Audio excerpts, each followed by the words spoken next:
Okay, well, you already know that Evan Galliano, Yeah. all right, is the founder of Brand Story. He's the creative director of Brand Story. And he's a growth-focused video marketing agency which specializes in strategic, emotional, story-driven content that builds deep connections of understanding, trust, and alignment with brands and their target audiences. So, without further ado, Evan Galliano, Brand Story. Wow. Thank you, guys.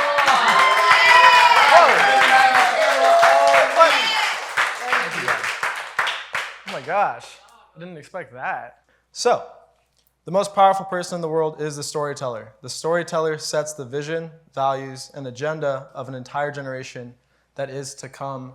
Steve Jobs, one of my favorite storytellers. When I started Brand Story, my vision was really, it came out of struggle, and it came out of a very painful part of my life. The backstory that you saw with my family almost losing the house, when my little brother, severe autism, he went to the front window of the house, had an outburst, and he had accidentally fell through it, came down, and it cut open his side. And it was nearly fatal, scared the hell out of my parents.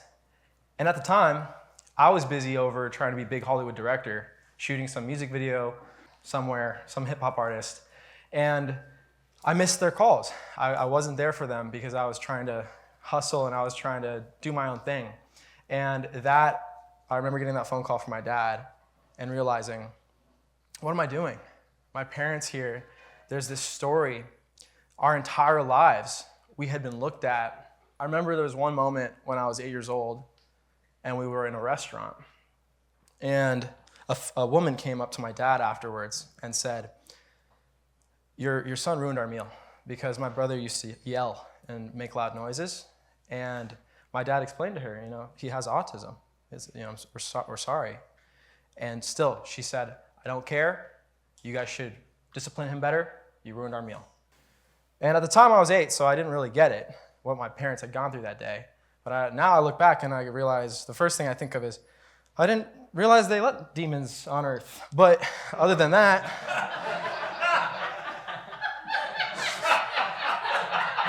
maybe some mean people, but not literal demons. But what I realized is that ignorance was a major cause in our world of division. It's not that this lady, God bless her, I hope she's doing better. I hope she's doing better. It's not that she was a demon. It's that she didn't understand what had gone on behind the closed doors, what had gone on for years and years. My parents sacrificed, our struggle. That day was the first day in the entire year that we had tried to go out and just have a normal, peaceful dinner. This is where storytelling comes in, because with a story, specifically visual storytelling, with a video, we can show the world what otherwise is, for a lot of entrepreneurs, business owners, nonprofits, organizations, is typically hidden behind these walls that people have to wait to become clients to see. They have to wait to interact with us and network with us to see. So these are the strategic storytelling secrets that only my clients get to find out. And this is over years of me crafting stories for brands. Every successful brand uses strategic storytelling to grow their audience and increase their impact. Disclaimer, these are secrets for a reason. They're extremely persuasive. And so I do not share these with everyone. I do not hold master classes on this. And this presentation was put together kind of last minute because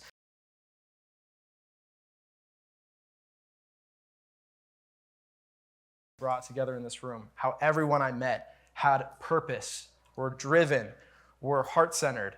I knew it's time to give them the full, the full value and give them the full power, but be careful because it is very persuasive. Why storytelling? Show, don't tell. So no one is attracted to being told you should do this or feel this way.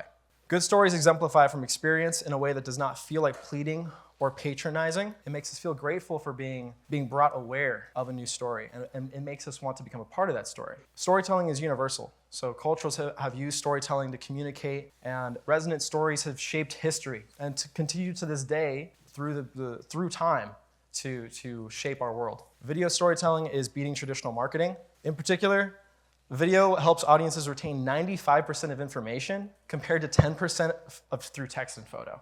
So if for people that don't have videos on their website, I'm like, man, like imagine how much more people would remember you if they saw, instead of they read about you, you created a window for them to meet you. And then finally, storytelling allows us to connect emotionally and logically. And the emotion part is typically what's missing in other forms of marketing and branding. So why listen to me about this stuff? Some people say, how old are you anyways? Like, how are you gonna help us with this, with our business? You're like, what are you, like 20 years old? But let me reassure you, I have used my filmmaking background to combine marketing mentors to hone in to an entirely proprietary approach to brand storytelling. And this approach helped me with my own business go from helping struggling local brick and mortars turn their businesses around in early 2019. That's Tino Grimaldo, a friend of mine in high school. It's her father. And when I found out that they were struggling in their business, I took a look and right away I realized these guys are the most honest auto shop I've ever been to. They want to help family. They want to help kids that are being totally screwed over by these other mechanics. But this story is not being told. This story is not on their website. It's one by one referrals, word of mouth. And that's not fast enough to really get them to boost their SEO, to get their website, get their social media on track. So just by sharing those stories, we completely turn their business around. Now their lot is so full, I can't even get an appointment. And I help them, but I love it. That same year, I went from that to working with powerhouse dream clients like $2 billion valued company Agora Financial by late 2019.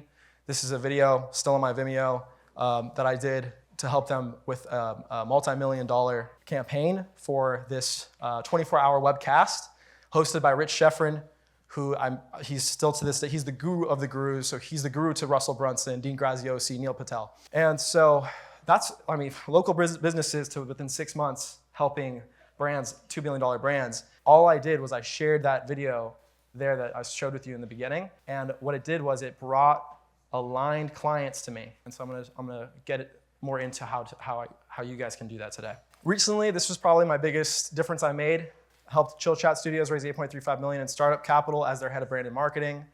So completely different. I was starting out in a completely new niche, and this is where I'm kind of like against the grain here. I don't believe in niching or niching or whatever it's called.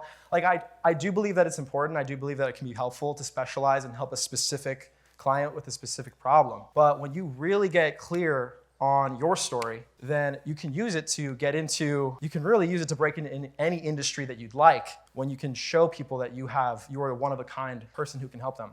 And the way that this happened was I just kept leveraging previous stories from previous clients to catapult me to the next client and the next client. So why share your story? Our stories are what makes us human. And the reason why my brand in the beginning, you might have seen there was dirt on it, brand story, and it was like, why does it look dirty? It's in sand. Our stories are dirty. They're not clean. All of us have darkness in our past. All of us have flaws, struggles we've been through. But that's what makes us human. That's what makes us relatable. And so first off, our personal why story, which a lot of people don't share, can be a lighthouse. It can help us build rapid, relatable trust and show others that our brand is genuine and that we're coming from the heart and we're not just trying to make money. Next, humanizing your brand is a big thing, especially now with the matrix of AI. So now we've got robots, we've got brands that are being run by mostly AI, where the owner isn't even touching the brand. But the secret weapon we have is our humanity, and we're never gonna lose that. So that's how we break through the noise and the saturation of the AI online matrix that's happening right now. Another matrix is social media. It is a matrix. A lot of people view it as the scary matrix. I view it as a powerful tool that can be used. So when you break through that matrix, you can then powerfully use it as the tool that it is. Well, I think what keeps most of us stuck is that our stories, we're letting them we think that they define us. The negative parts of our stories, the parts of us that we don't want the world to see. My past experience with anxiety, depression does not define me. It's a part of my story. There was a moment in time where I didn't want to exist. There was a moment in time where I thought my brain was broken forever. And I had nowhere else to turn. But I share that story now because I see that that's what makes me human. It helps others understand your mission, and it can help you turn it into a movement, which is when you attract your tribe to your mission, you make it a movement. The 3 vital brand stories to tell, and these are the 3 stories that I use for all of my clients and for myself to grow our brands. First is the why story. So here's where we can take notes. The why story is all about looking back through your past events, through your life. What are the moments that defined you? What was the adversity that you faced? What were the struggles that you dealt with, that you overcame, that maybe others in your life, your family, your friends dealt with? And your first answer typically isn't your true why. So in order to get to your true why, you got to ask more whys. Like, why did you arrive at that why? You got to keep digging. It doesn't happen right away. These can come from earliest childhood memories. A lot of this stuff is repressed. I'm still finding parts of my past, my why. That informs why I'm driving forward today. And as I discover them, every new why that I find gives me that much more fuel, gives me that much more energy. So when you get really clear on your why, that's the well to draw from for content, for inspiration, for clarity, for purpose. So once you have your why and your own personal experience, next is to find the fight story. And so the fight story comes from what angers you, the matrix within your industry that you are trying to bust, the pain of others that breaks your heart the most. Ask yourself what injustices, tragedies, or terrible pain there is out there that you want to alleviate with what your superpower is. Right now, with this fight story, we're just focusing on the fight. Find a specific individual story that can exemplify the conflict and humanize it. For me, it's my parents, it's my family and what they went through. That was my fight. That was my outside of myself, beyond my own pain and my own struggle. I wanted to make a difference in their lives.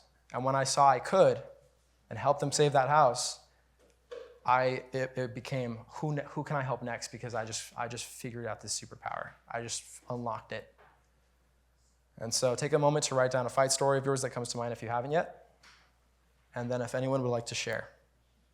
So I was taught to be a really good girl. I was really the good girl, middle child and all that good stuff. And at 16, I intersected with lupus. And I had the worst lupus that you can get in every single part of your body, all over my skin. I had open lesions, and I had a 3-year life expectancy. So if I had been a really, really good girl and minded everybody that was in a white coat, all respect, but those people told me that that was going to be my outcome. And so that's how I found my energy body. And that is what I want everybody to know, that you have access to this great ally in you, and you don't have to accept the status quo or accept the matrix that you're going to mind and be a good girl or a good boy or whatever it is and follow the path that somebody else lays out for you. It also saved the life of my son when he got Crohn's disease, and I knew there was going to be a better way, and there was, and we cured him in 2.5 years. And that kid lost 80 pounds in 3 months. He had Crohn's disease. And so that's what I'm here to break out. And that's my fight, I guess. That is my fight. When you really get to me, I hit my fight. You actually just hit on all 3. So, I mean, round of applause. You hit your why. Right. You hit your impact. But you kind of skipped over the fight. You talked about what happened with your lupus. Yeah. You talked about, you jumped right to curing your son's lupus, or what he went through. There was the fight is the struggle of what your son went through. Right. And that's the fight, right? So that kind of almost got skipped over, and then kind of got at the end. So how do we reframe that? How do maybe we talk about what your son went through in a way that really gets us to understand the heartbreak of what happened from your son's perspective? Well, yeah. So my 14-year-old is laying in the bed, having lost all this weight, and a walking skeleton. He's almost 6 feet tall, and he lost all that weight. And so his GI doctor came in with him laying right there and said, well, he's got this, and we're going to be doing some surgeries this year. We'll probably take out at least 18 inches of his intestines. He did biopsies. He's got it in 19 places, stem to stern. And I got angry that he did that right in front of my son. I'm like, where's the hope? Where's the healing? This is not like you didn't just come in and give me my order at Burger King. You know, there was no compassion, there was no room, there was no hope. And so a few days later, I was standing in that same room surrounded by all this medical staff, and thank goodness the social worker in the hospital being accused of medical neglect because I wanted to hold off on the heavy drugs and try some of the other drugs that I already been using, not drugs, some of the nutraceuticals I'd been using in my wellness center that were healing people of supposedly incurable things. And so there was a fight there. Yeah. And they didn't win. You know, he won. That's and incredible. He still doesn't have it. He's 33. Yeah.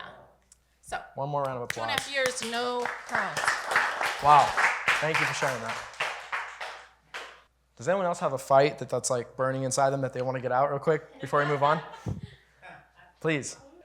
What angers you? What pisses you off?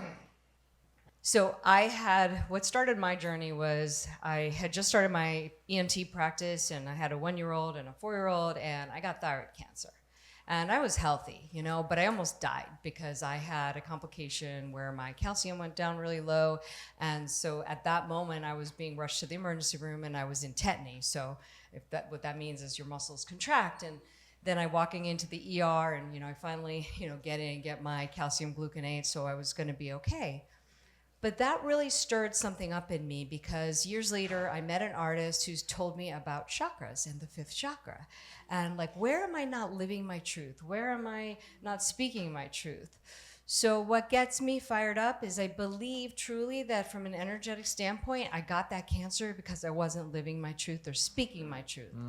So my fight comes to fight for the women. I want to be their voice until they can find their own. So that's my goal. Okay.